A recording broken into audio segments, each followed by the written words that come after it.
Hi, I'm Andrei Swidinsky from the Colorado School of Mines. I'm an assistant professor of electromagnetics. I'm going to talk today about the first results of an electromagnetic survey of a gas hydrate vent offshore Mid-Norway.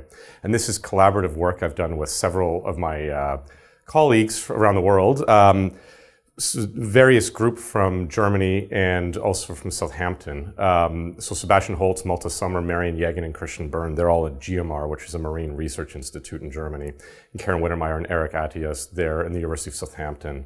And so I'd just like to really acknowledge them that they're a big part of this presentation from the very beginning. So what I'll be talking about today is a specific problem offshore Mid-Norway. This is a site where there was a massive seafloor landslide about 8,000 years ago. And this was probably kicked off by gas hydrates, which are solid, basically frozen chunks of water and gas, disassociating and destabilizing the seafloor. And this created a big tsunami that basically went over a lot of what is now northern Scotland and whole areas of this of the North Sea. Now, there are still gas hydrates there today.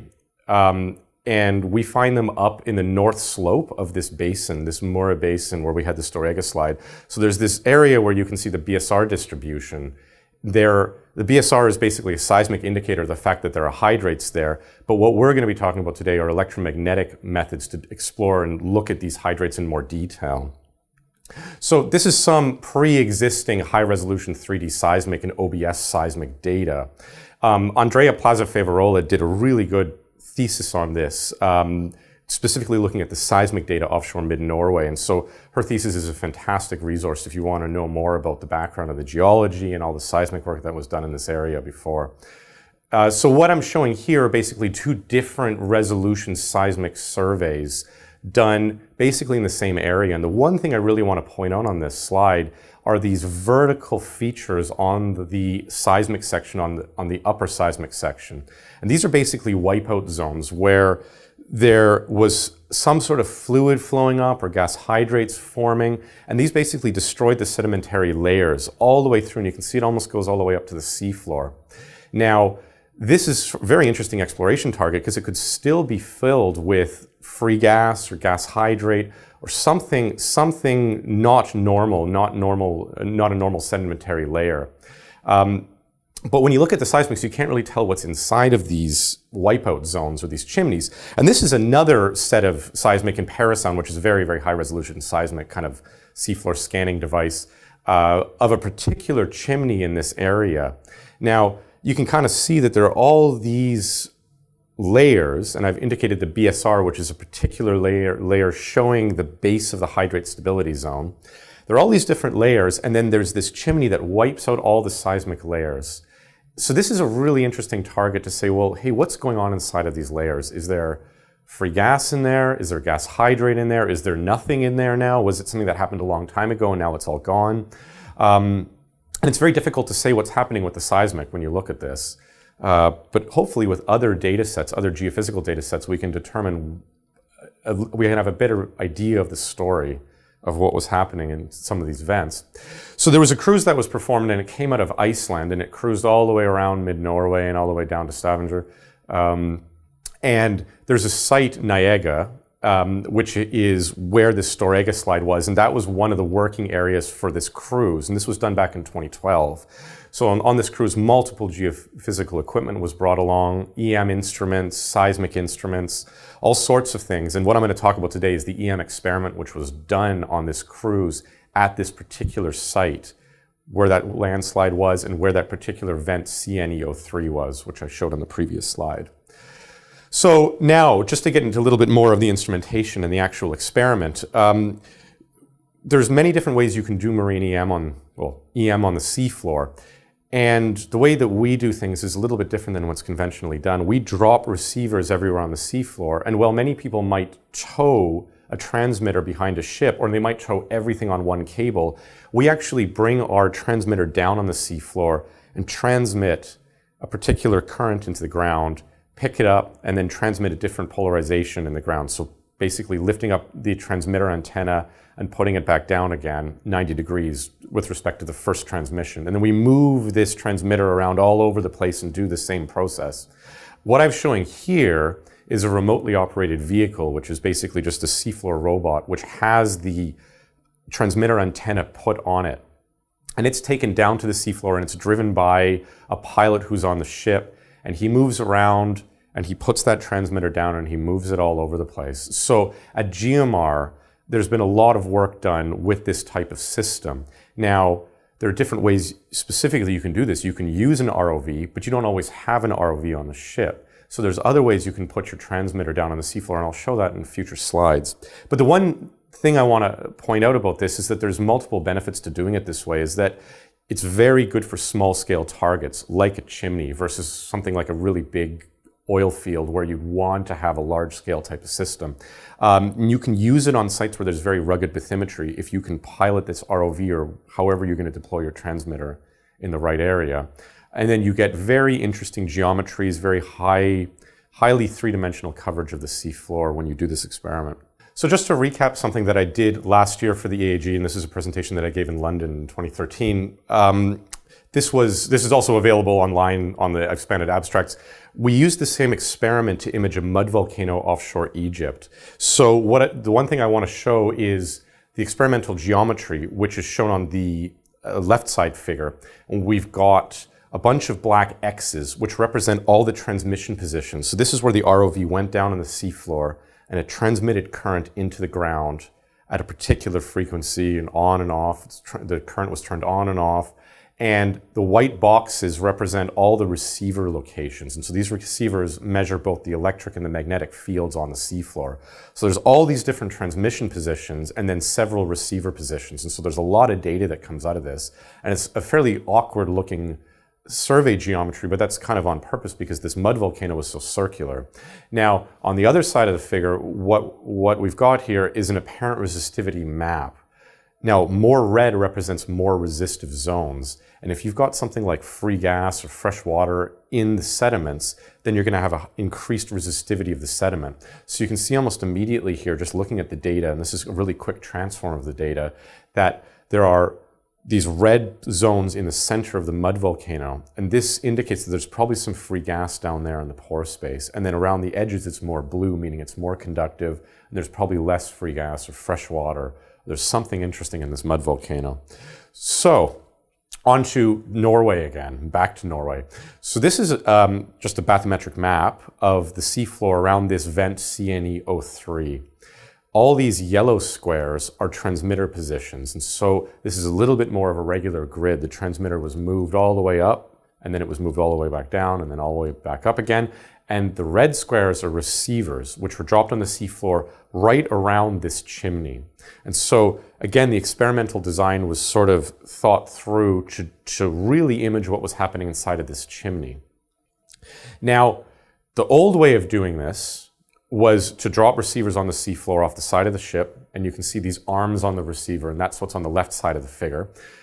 This thing coming off of a crane, and there's people right beside it. Those long arms are developed to measure the electric field. And so those are electric field sensors. And inside of that package, there's magnetic field sensors. And on the other side, this yellow thing, this is the ROV that was put down. And this is a Cherokee ROV, which is a really quick, highly maneuverable, small, light ROV. And those long arms that come out of it, those are the transmitter electrodes. So that's basically an antenna. And at the end of those, at the end of those arms, current is injected into the ground. It's positive on one side and negative on the other side. So this thing is flown down on the seafloor, and it transmits, it lifts up again, it transmits in a 90 degrees orientation to the previous transmission, and then it moves to another site, and it just transmits these cross-type patterns, and we listen with the receivers at all the different receivers. After the experiment's done, the ROV comes back up, and then there's a switch where you can tell the receivers release and float back up to the surface, and they're recovered by the ship again. So the new type of transmitter deployment is using this thing we call Sputnik. And this is a fixed frame which is actually pogoed down onto the sea floor. And the arms are folded up when it's on the back of the ship. But when the instrument touches the seafloor, the arms open up and they make contact with the seafloor. And there's four arms, which are basically like the four electrode, or the two polarizations produced by the ROV. So one arm produces or transmits in one direction and the other arm transmits in the other direction. And this was all developed because it's often very expensive, or it's not possible to have an ROV on the back of a survey vessel, whereas this particular instrument can always be put on the survey vessel all the time. So it's sort of a new generation of doing things. And this is what was used in offshore Norway. So this was the first test of using this particular instrument, but the concept of the experiment is still the same. Now, this gets a little bit more technical in terms of what we're doing experimentally and electronically with the transmitter. On this figure, we've got an axis which is a time scale on the x-axis, and on the y-axis, this is a current scale. So the transmitter pulses a square wave of current turning on and off and on and off. Positive current, 50 amps, as you can see, and then negative current, minus 50 amps. And half the time there's 0 amps. So it's kind of on, then it's off, and then it's minus, and it's back off again.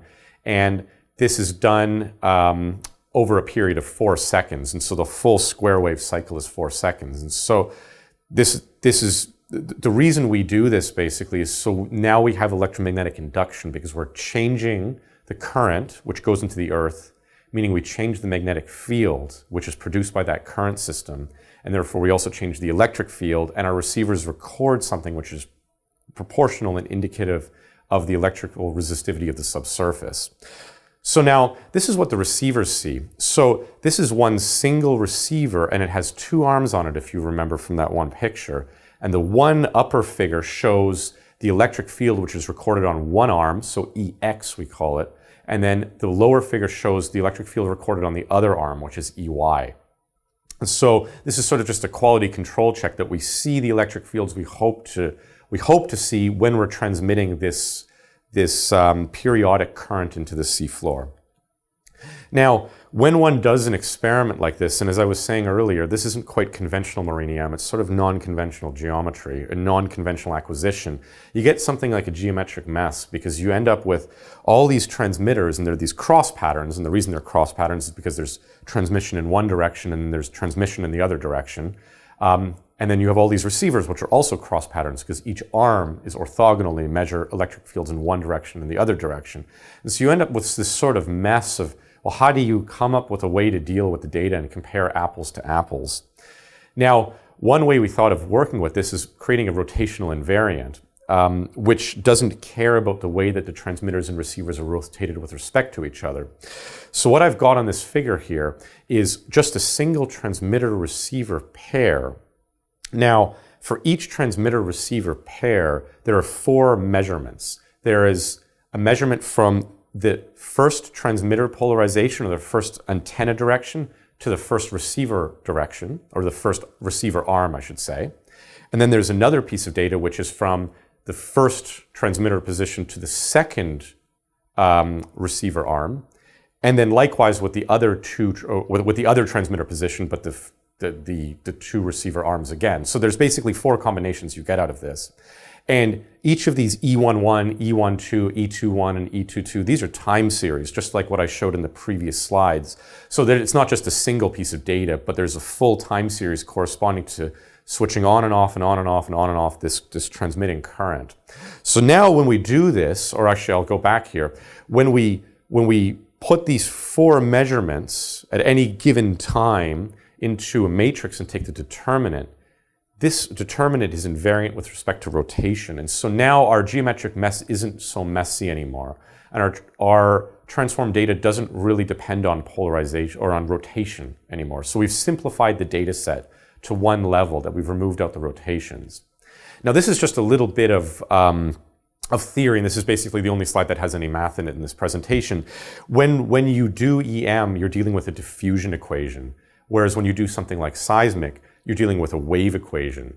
So on the left-hand side, we've got a del squared electric field operator. On the right-hand side, we've got a first derivative of the electric field with respect to time. And when you do seismic, when you have a wave field, you have a second derivative of the electric field with respect to time. So this is a first-order differential equation with respect to time, and so it's a diffusion equation. And this comes out of analyzing Maxwell's equations in conductive media. So this is the fundamental driving differential equation of electromagnetics. And it's on the seafloor, on land, anywhere you do EM, this is the driving equation. Now, you can rearrange this equation by saying that, well, the del squared E operator is 1 over length squared, and the dE by dt is 1 over time. Those are the dimensions of these two differential operators. And you can rearrange it to come up with a characteristic time tau. And this tau is going to be equal or proportional to the conductivity sigma, and that's what sigma is in this differential equation. Sigma is the conductivity of the seafloor, times r squared, which is the distance between transmitter and receiver. So we can rearrange even this to come up with an apparent resistivity. So it's basically the electrical resistivity that the instrument sees. And so this rho A is really what we're after. It's basically, is the ground really resistive? That means rho A is very high. Is there a lot of hydrate down in the ground? Well, that means the apparent resistivity will be very high because hydrate is like ice. It's very electrically insulating. And this apparent resistivity is a direct function of a lot of things, or everything that we know. Mu is just the permeability of free space.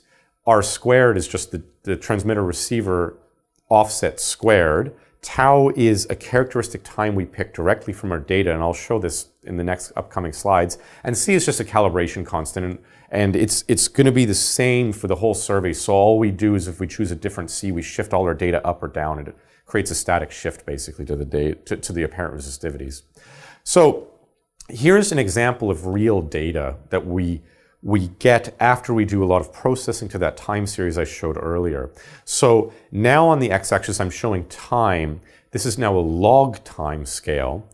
And what's been done is this received voltage has been stacked. So all these ons and offs and ons and offs and ons and offs have been added all together and summed up and stacked to have just a single switch on of the current. And so what we've got here is an invariant. This is this rotational invariant, which is in volts squared per amp squared meters to the fourth, which is all dimensionally correct because an electric field is volts per meter. And so we're normalizing to the source moment. And if we take the derivative of this upper figure, we get we get this lower figure, which is basically like an impulse response. So in a way, what I'm doing here is basically deconvolving the data by taking a derivative.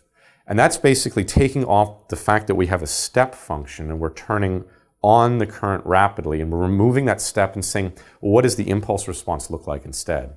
And so the best characteristic time to choose from any given data set or any given transmitter-receiver pair is that peak time. So I've indicated this tau on that lower curve of the derivative below.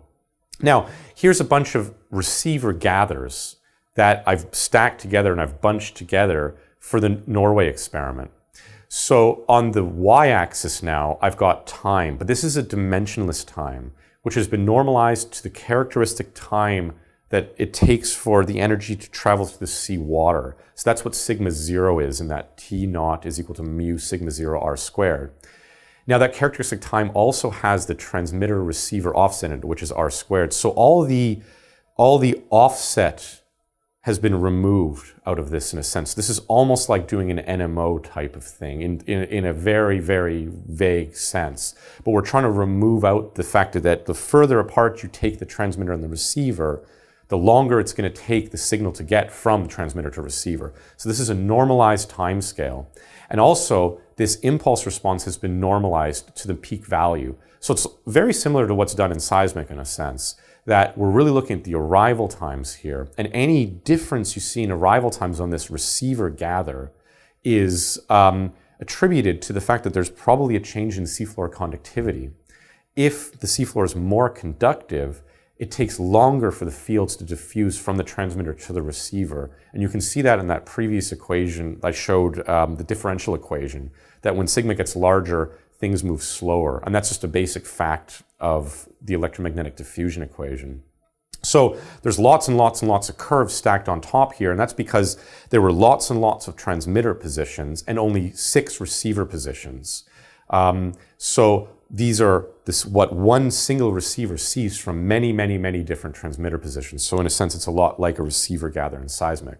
Here's RX2. So this is the receiver number 2, what it sees. And so you can immediately see that there's quite a bit of difference in that peak arrival time, even though I've removed out all of this geometry by getting this characteristic time. So this indicates almost immediately, hey, there's something interesting going on down there. There's a change in the arrival time, meaning there's probably a change in the seafloor conductivity. Here's RX3. Things are a little bit more similar. So RX3 doesn't see as much of a difference in seafloor conductivities. RX4, even more similar. And RX5 just didn't work out in the end. RX6, almost all the arrival times come exactly at the same time, meaning that the seafloor is very homogeneous in that area. It's very boring. But immediately looking at our data, we can kind of start getting a guess of what's going on in the seafloor. Now, we've taken all of these all of these peak arrival times, converted them into apparent resistivities via that equation I showed earlier, and then we've taken them and assembled them in effectively a pseudosection, which is done all the time for DC resistivity or for many, many different geophysical techniques, where at the midpoint between every transmitter and receiver, the apparent resistivity is plotted at half the offset between transmitter and receiver. So the Y scale here is a pseudo depth. It's not a true depth because it's just a proxy that the larger the offsets you've got, the deeper you're probably going to be looking. And so that's not a real depth scale. That's sort of like a very, very approximate depth scale that probably the maximum we're seeing with the system is probably about 600 meters. So it's very shallow. I mean, all these vents are very shallow. And then the X and Y axis, these are just northings and eastings. And so this is now an apparent resistivity pseudosection, a 3D pseudosection, where the more blue colors correspond to more resistive zones and the more red colors correspond to more conductive zones, which is actually opposite to what I showed with the mud volcano. We just use an opposite color scale in this case. But I'd really like to point out the fact that there's something very blue and very resistive in the center of where the gas hydrate chimney is.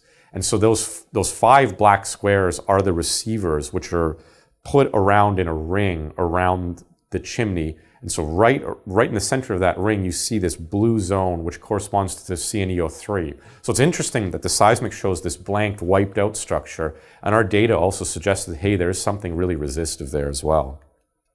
Now, other data was collected over the years, and so again, this comes back to Andrea Favarola's thesis. Now, she did a whole bunch of different seismic work in this area, and one thing they did was to do OBS seismic surveys, where they went by and they dropped OBS receivers on the seafloor, and they towed all over in all sorts of circular patterns and linear patterns, and you can see all of this, in all sorts of different patterns, and they shot into these OBSs. And then by doing reflection tomography and refraction tomography, they were able to reconstruct a velocity model of what was going on inside of this vent. And so on the right-hand side of this figure, this is basically the tomography model from the OBS experiment. And so the blue zone corresponds to things that are much higher velocity. And so when you have gas hydrate, you're going to have more likely an increase in velocity because you have ice, something solid, and so therefore the acoustic waves travel far faster through this solid than they would if you had, let's say, liquid in the pore space. So when one has hydrate in sediments offshore, you're going to have an increase in resistivity because ice is very resistive, and you're going to have an increase in velocity because ice is very hard as well. And it has very fast. So what we end up doing is taking a comparison between our apparent resistivity image and the OBS velocity image. So what I'm showing here now is the same apparent resistivity image I had a few slides ago, where I'm indicating the increased resistivity around that ring of receivers near the vent. And now beneath this is now the velocity image from the OBS seismics, where we can see that there's increased velocity also in that same region. Now, this is only a first order comparison because the apparent resistivity image, it's not an inversion. So it's not a real depth, it's a pseudo depth, which I was talking about earlier. It's half the transmitter receiver separation. Whereas the OBS inversion is truly an inversion, and so that's a true depth on that scale. So it's a first order comparison only, but it's very interesting that we see an increased resistivity where OBS seismic sees an increased velocity. Now, it wasn't just this this Sputnik system, which acquired data around this vent, there was also data acquired by Southampton, which is a more conventional type of way of doing marine EM, where receivers were again dropped on the seafloor, but then transmitters, or a transmitter was towed behind a ship along profiles. So sort of like an OBS seismic experiment in a way. And so these orange lines are profiles of this DAISY transmitter, and it's called DAISY from Southampton. And it's long profiles where they basically towed the transmitter over and shot electromagnetic fields into the receivers. And so there's lots of receivers around this vent, multiple profiles towed with the transmitter over the vent as well. Now, there was an inversion done with this data. This data is a little bit more standard, and there's more software that can handle their data immediately to do an actual inversion of what's going on near the vent. And so they were using this very useful code from Kerry Key of Scripts, which is an inversion code for marine EM data. And so what I'm showing here is one long profile, which it's profile number 2, which is highlighted in this one map view in the bottom. And then there's a zoom in of that profile right near the chimney. Now, more blue corresponds to higher resistivity again. And so you can see that there's something more resistive coming up to the sea floor, which seems to suggest again, hey, there's a chimney there. So here's another data set which basically says there's something resistive and there's something interesting down there. Now, what was done was that the resistivity image was overlaid on top of the seismic image. And this is all work from Southampton. This is Eric's work and this is Karen's work. And they took this image and they overlaid it on top of the seismic, and it's quite interesting that you can see a resistive zone right where there's a blanking zone on the seismic as well. And this is still, of course, work in progress, so there's always something to further understand with the data, but it's quite interesting that there's something here, especially from the inversion, you see. So what we end up doing is taking what I showed previously, our apparent resistivity images, and overlaying it on top of these 2 overlays. So now there's 3 things on this final image. There are the seismic in the background, which you can see all the layering, and then the layering broken by the chimney. There's the resistivity from the Southampton group, the colored image, and that's that blue chimney. And then there are contour lines representing the apparent resistivity image along that slice from the GMR Sputnik system. Now it's a little bit of a fudge in the sense that the inversion is in true depth from the Southampton group. Likewise, the seismic is in true depth because it's been depth converted. But the apparent resistivity is still in this pseudo depth, which is this half transmitter receiver separation. So this is a very qualitative comparison, what we're showing here. But the only thing to show, or to really take home out of this, is that we're seeing something significantly more resistive in the same area that the Southampton data does as well. And both of these things are located in the zone where there's this seismic blanking going on as well. So there's 3 data sets which are all suggesting something is very interesting going on in this area of the CNE03 vent. Now there's a lot of stuff to do, especially with the GMR data, to invert it to produce a similar color scale like image, which is like the Southampton data.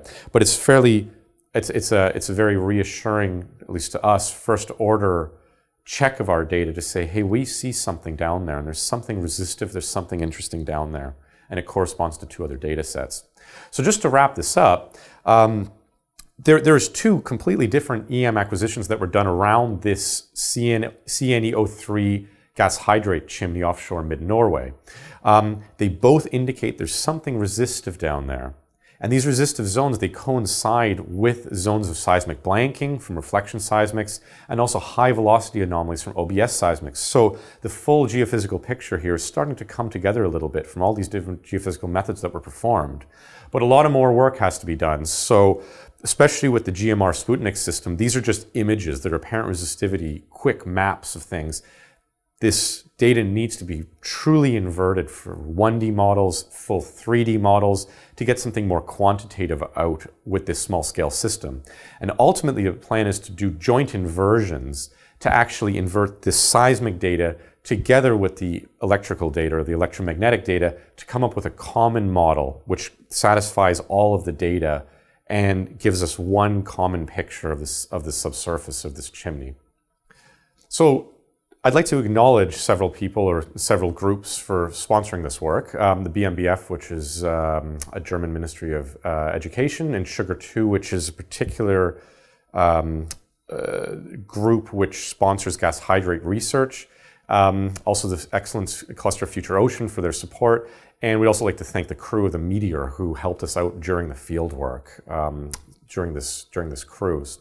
And I'd also like to thank everybody for listening to this EAGE lecture for EAGE 2014 in Amsterdam. Thank you very much.